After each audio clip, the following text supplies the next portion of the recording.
1, 2 och 3. Drar du inte in tungan nu, för nu är nålen kvar en liten stund. Ut med tungan.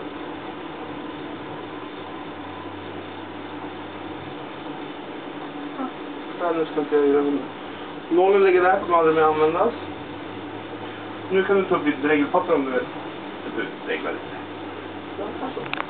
Är det okej? Ja. Du andas fortfarande? Ja.